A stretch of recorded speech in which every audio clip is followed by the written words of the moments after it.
Humans have a natural cognitive bias or a thinking heuristic that makes us view the world relative to other things instead of in absolutes. For example, if you're trying to view the price of something, your brain's going to compare that price relative to the other options on the table instead of just viewing the value of that thing in and of itself. This is why discounts work so well and some stores have discounts on constantly, because our brain, instead of just viewing the price absolutely, objectively, it compares it relatively to the price that the discount was before there was a discount. We're always comparing things relative to one another instead of viewing one thing as an absolute. And this can be seen in so many different places in life. If I ask you, are you wealthy? Your answer to that question is going to be relative to the people around you. Instead of speaking in absolutes, answering are you wealthy compared to the average GDP per capita of the whole population, we compare ourselves with the people around us. So we can conclude from this that the inputs we receive into our brain are incredibly important because our brain is always going to compare ourselves to those inputs that we receive. And if you're constantly inputting data from other people who are wildly successful with incredible bodies who appear to be living an incredible life, of course your brain is going to compare the situation you're in with them. But when we actually dive into this, there are three main ways that this happens on social media, and it gets far more interesting than it appears on the surface. First, the most obvious one is body image. For guys, we compare our bodies with people on Instagram or other social medias, people who are jacked, people who spend all the days in the gym, people whose job is literally to have a great body. And for women, you guys compare yourselves to Instagram models, people who again spend hours and hours and hours finding the perfect lighting, people who may have eating disorders, people who again may use plastic surgery to get to the position that they're in. And this is not an accurate representation of reality. Chances are if you met those people in real life, they'd look normal. They're bodies that have been tweaked and used Facetune and Photoshop to get the absolute perfect picture for their social media. So now these amazing flawless selfies have become the norm. If you saw them in life, they don't look anything like that in reality. And even if they do, you've got to remember that's their job to look like that. And also there's a chance that they're on steroids, something that you couldn't be doing yourself. It is so bad to compare our situation with the situation that they're in. But most people know this intuitively. They know this logically, they know this, they've heard this before, they recognize that some people have plastic surgery, but knowing it logically isn't enough. You may be saying to yourself that, oh, I know that, so it's not going to affect me, but this isn't true. Our brain is emotional, not logical. And regardless of whether you know the truth, if you input that data into your mind, your brain is still going to compare your situation to their situation. It's simply how our brain works, and knowing it logically doesn't change anything. Point number 2, looking like people are living the perfect life. But what you've got to understand is those people are literally only showing you 0.00001% of their life. And funnily enough, the only parts that they're showing you are literally the highlight reel of their life. Again, this is not an accurate view of reality. This is why it's so shocking for people when they see their favorite YouTubers break up. They think that they've got the perfect relationship, but in reality, behind the scenes, they really don't. We compare our real lives with their fake lives, but you can't blame these social media influencers. We all want to appear our best, so we're all guilty of the problem. Just like when you're in traffic, you can't get angry at the traffic because you're part of the problem. We can't get angry at these social media influencers because we all do the same thing. But the thing that we've got to remind ourselves of is, are these people actually happy? When I watch a video like this, I get FOMO. It looks crazy, it looks so much fun, it looks like this guy's living his best life. But what I've got to remind myself of is that the things that he's doing in this video aren't things that generally tend to generate fulfillment. They're things that give you a short-term buzz, a lot of adrenaline, they look crazy fun in the moment, but in the long run, when the thing's finished, it doesn't leave you with a sense of satisfaction and fulfillment. So although we're getting fear of missing out, in reality are these people that appear to have the perfect lives doing all of these fun, crazy things, are they actually happy?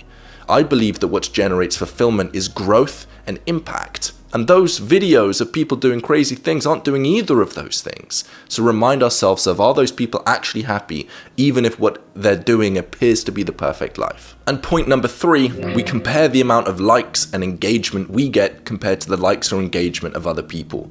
And we do this because we associate likes with popularity, likes with the amount of people that adore them. And of course we do this. As humans, we love and we crave social approval. But just because you get likes doesn't mean that amount of people actually like you. Doesn't mean that you have deep and meaningful relationships with people that actually matter to you, which is a far better metric of, social approval. And so many people make up excuses. They say, I don't care about the likes. But if you've ever deleted a post because it hasn't got as many likes as you wanted to, or you've ever waited for the perfect time to post your post, then you care about likes and you need to stop lying to yourself. So now we've got these three problems, which are fairly big problems in and of itself. But now these problems are put on steroids thanks to the infinite leverage that the internet provides. So in the olden days, if you sold shoes, you would only be able to sell your shoes to a couple hundred people, maybe your neighbors and the people in the close village. But nowadays, thanks to the internet, if you sell shoes, you literally can sell shoes to billions of people, half of the planet that have access to internet. The internet has generated infinite leverage, and what that means is, in the olden days, you would be comparing yourselves to the people in your close social circle. There may be someone who was slightly more successful than you, but because you all lived in a similar area and you were all friends, there wasn't too much discrepancy between the situation you're in now and the situation of the people around you. But thanks to social media, you can literally compare the situation that you're in now to the most successful person on the planet, to the person in the planet that has the best shape, to the richest person on the planet, to the person that's living the craziest life. Because of the internet, we can compare our situation to the most extreme people, the people that are on the 0.001% side of successful. And not only that, those 0.001% of people are only sharing 0.001% of their life. And it's an absolute mess. And these problems only get worse because of shock factor. Because there's now so many people on social media, one of the best ways to stand out from the crowd and grow an audience quickly is from shock value, to do things that elicit an emotional response, regardless of whether that emotional response is positive or negative. It's why we see so much racism on TikTok, because it provides shock value. There's people literally getting kicked out of their schools, people losing their opportunities for jobs because of racism on TikTok. It's absolutely insane, and because of the constant need for shocking things, it's distorting our view on reality. How can we view the world in a normal, healthy way when we're getting bombarded with these crazy, shocking things? And whilst we're on the topic of TikTok, one of the features that sets it apart from the rest is the fact that you don't really decide the kind of content that you want to consume. On Instagram, you can follow people, and most of the time you spend on your follower feed, seeing the images of people who you follow and what they're posting. But on TikTok, most people spend time on their For You page, and that content is decided by TikTok. So you don't even get to control what kind of content you consume. TikTok is literally providing you with the most shocking content because that's the one that performs the best overall. So you're getting bombarded with shocking material and you can't even turn that feature off. You can't even control it. And if you guys have watched my channel for a long time, you know how important friction is. Humans generally take the path of least resistance. We love to do things that are easy. And it's so easy to scroll on social media, but as well as that, it's now more easy than ever to cyberbully and to bully people. Literally, social media has removed the friction, removed the barriers to entry for bullying someone. We have never experienced hate on that kind of a level ever before on the planet, ever.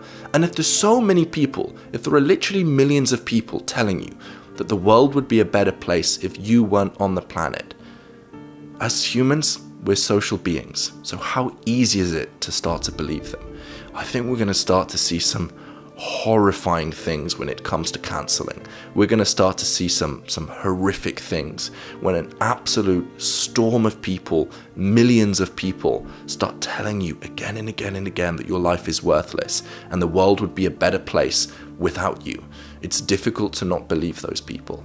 And if you've watched this far and you're not an internet celebrity and these things kind of don't apply to you and you're still not convinced about the arguments I'm bringing about how social media can easily affect mental health, ignoring all of that, what about the time wasted?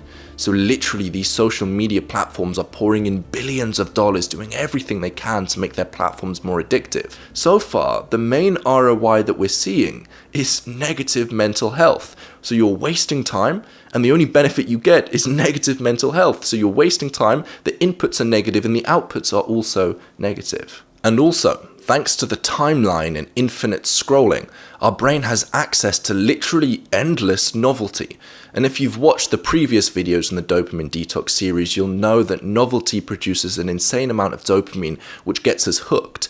But also, if your brain's able to get something new and something stimulating literally by swiping your thumb once, then what's going to happen is your brain is going to get so used to getting something new every couple seconds that when you sit down and you try and do meaningful, deep work, you try and do deliberate practice, it's going to be almost impossible. Your brain's going to have such a short attention span. And if you can't focus for prolonged periods of time, do you find yourself jittering between different tasks again and again and again?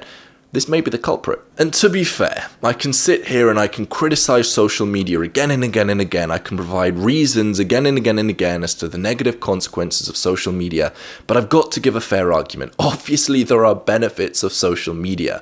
First of all, from YouTube, I have learned an insane amount. If we're counting YouTube as a social media, the amount I've learned from YouTube has been absolutely incredible. Second of all, it allows us to connect with people that you wouldn't normally be able to connect with. So how do we navigate this balance? Well, I think for now, and as you guys know here on this channel, we're time theorists. We take action, we don't just hypothesize. So I think from now moving forwards, the best change to make is just to pick one social media platform where you get the lowest ROI.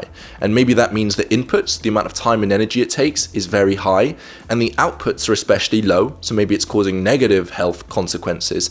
Pick the social media platform that has the lowest ROI, just get rid of it. You don't need to be on all social media platforms. You can't use any of the excuses of I need to stay in contact with my friends, I need to say what they're doing. Just pick one and comment down below saying I will stop using this thing.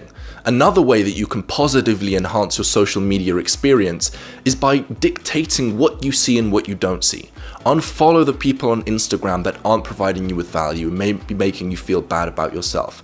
And also provide algorithms with evidence needed to show you more positive content. For example, if you scroll down right now, you like this video and you subscribe and you comment as well, you're showing the algorithm so much evidence that you want to see more positive videos. So just by doing that, you're going to fill up your YouTube homepage with positive videos instead of negative videos.